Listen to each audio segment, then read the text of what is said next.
Welcome back. For more on our top stories and others, please visit our website, channelstv.com, and on youtube.com/channelsweb. Log on to m.channelstv.com to watch us on your mobile device, or download the Channels TV app for Android, iOS, and Windows devices from their respective stores. The Channels TV and Channels 24 app will give you access to news and updates. You'll also have the eyewitness feature, so you too can be part of the news. Just install the app, then tap and swipe to reveal the menu and follow the instructions. Now let's turn our attention to security and the efforts of agencies in Ondo, Rivers, and Kaduna states who are trying to keep communities safe. As they arrest suspects, the police and other outfits say their priority is counter new methods being used by perpetrators to commit crime. Deserted and falling apart. That's the present state of Sunshine Estate, a proposed government housing scheme in Kwara, the Ondo State capital, southwest Nigeria. An area meant to provide shelter to families and individuals is now overgrown with bushes. But this is not the biggest source of worry. Residents of neighboring estates say these houses have turned into a hideout for hoodlums, posing a major threat to their safety. People using Okada will bring young girls here to rape them.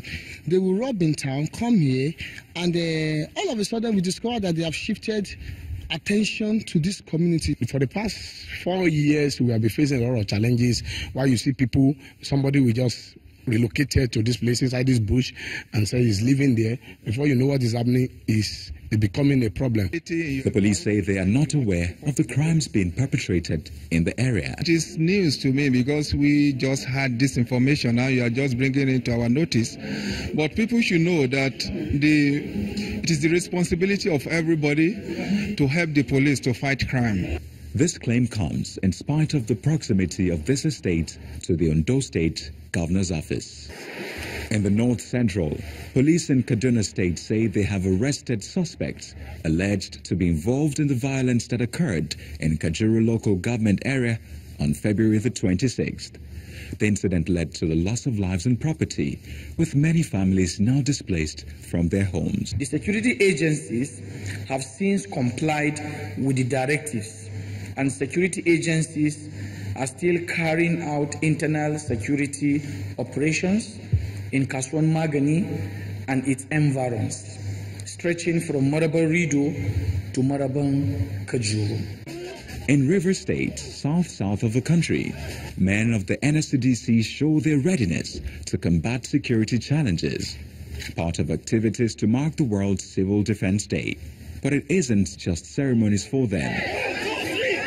In the last 2 months, the command says it has arrested trucks, cars, and boats filled with illegal items, and at least 12 suspects are being persecuted. Even if we want to go to that area to destroy these fuel dumps, what happened to the houses within that environment?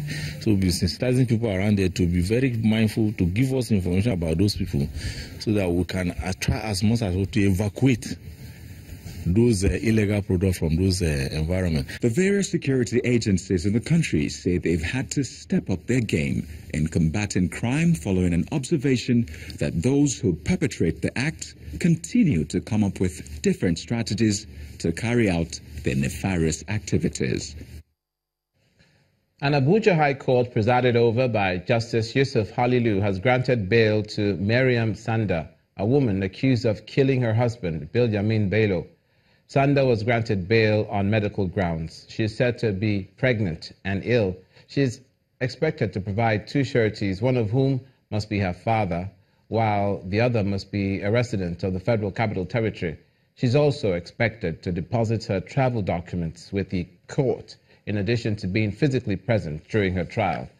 The late Bilyamin Bello was a son to Mr. Halilu Bello, a former chairman of the People's Democratic Party. Ms. Sandal has been standing trial on allegations of homicide for the alleged murder of her husband and had been denied bail on 2 separate occasions.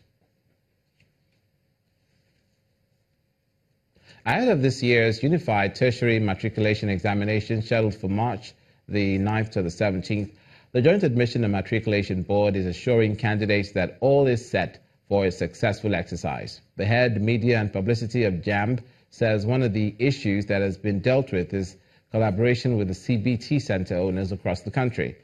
Our correspondent Ini John Mekwa reports. With over 1.4 million candidates registered for the 2018 Unified Tertiary Matriculation Examination across Nigeria, the Joint Admissions and Matriculation Board says all is set for a hitch-free exercise. In their preparation, JAMB confirms its collaboration with the owners of the 649 computer-based test centers across the country. Building on the experience of UTME 2017, CBT Center owners are, however, calling for attention to some details. The last software we used for the mock exam was given to us at 5 a.m. on Sunday when most of us were in churches. We were called to come go to the CBT centers and then get our 275 systems uploaded for the software, and that was not good enough for us. Examination is all about security.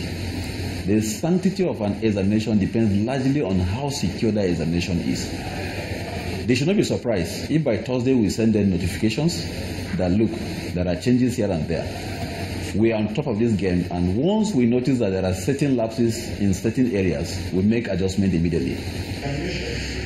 The issue of compensation is also on the table. The software that are being used were produced by JAMB. We are only acted as test ground for such, which is not good.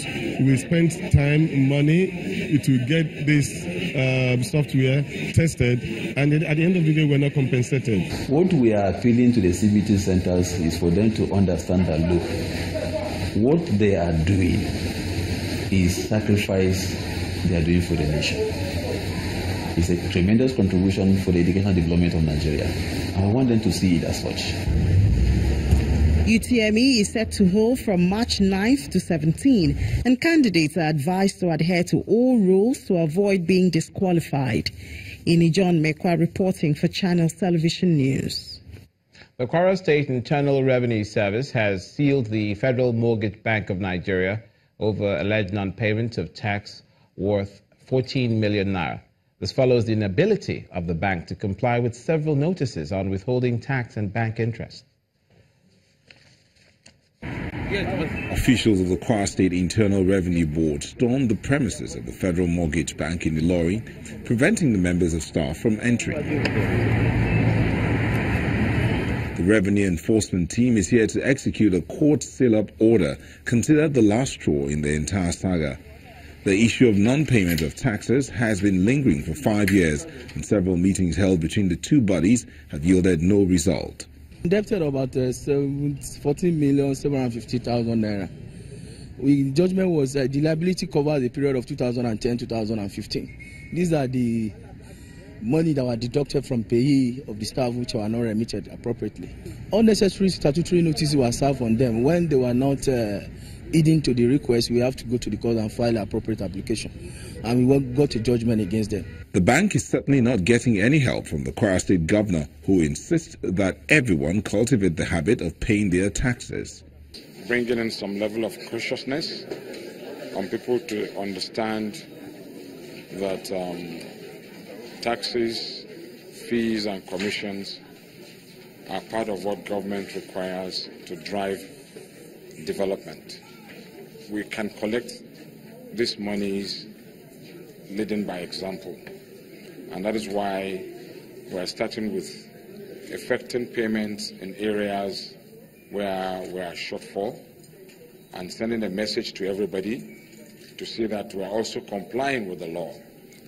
Governor Ahmed's point remains that it is a civic obligation of public, corporate bodies and other land users to pay their taxes. Otherwise, it will lead to a deficit in government's funding capacity, which in turn has a negative impact on the economy.